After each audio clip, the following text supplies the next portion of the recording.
Hello, Libra, Sun, Moon, Rising, and Venus signs. Kamusta kayo? Sana po nasa mabuti kayong kalagayan. Welcome back po sa Star Tarot.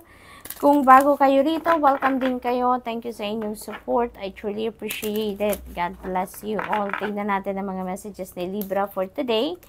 We have passion. Ayan, so burning with life's passion. Napakaganda.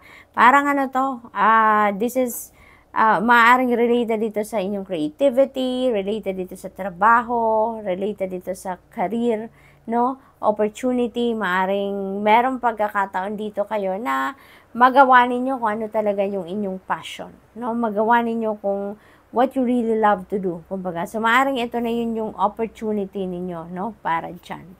What else?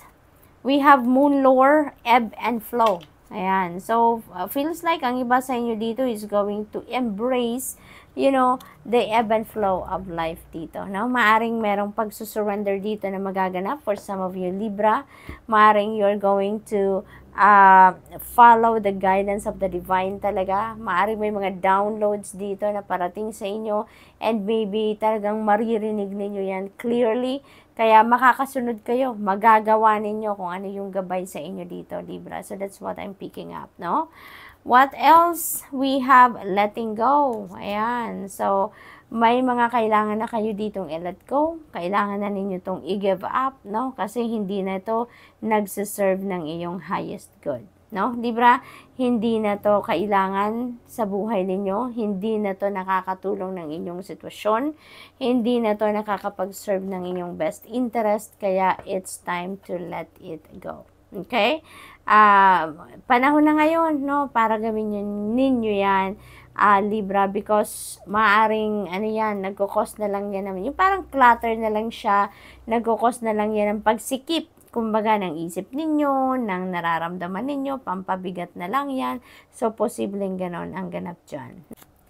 We have 9 of Wands. Ayan, wag kayong sumuko, ha, Libra, wag kayong sumuko. Maaring pagod na kayo, magpahinga lang kayo kung pagod na kayo. At tumalikod kayo ng saglit lang, ng konti lang. Magpahinga kayo, mag-rejuvenate kayo, and get back, no? Get back to this. Get back to what you are focusing on. Kung ano man itong pinagsisikapan ninyo, wag ninyo itong bibitawan, Libra. It's because parang isang kembot na lang, nandun na kayo. No? One last push na lang and you will be there. No? You will get to where you need to be. Okay, Libra? Kaya wag kayong sumuko. Giving up is not an option dito, no? Kasi parang napapagod na kayo dito, no? Magpahinga lang kayo, no? Magpahinga lang kayo. Kasi wag kayong mawala ng pag-asa dito. Dahil kung ano man yung pinagsisikapan ninyo, no? Feeling ko lang dito, no? So, napipick up ko dyan, it might be talaga na para sa inyo yan. Kaya lang, maybe this is a test of faith, no? Sa inyo, hanggang saan kayo magtsatsaga, hanggang saan ang paniniwala ninyo sa divine universe, no? Hanggang saan ang paniniwala ninyo sa inyong sarili na kakayanin ninyo ang journey na ito. So, maaring test of faith lang ito. Magpahinga lang kayo ng saglit lang, Libra. Mag-rejuvenate kayo, mag-refill kayo ng inyong cup, and get back to what you are doing, what you are focusing on. Okay?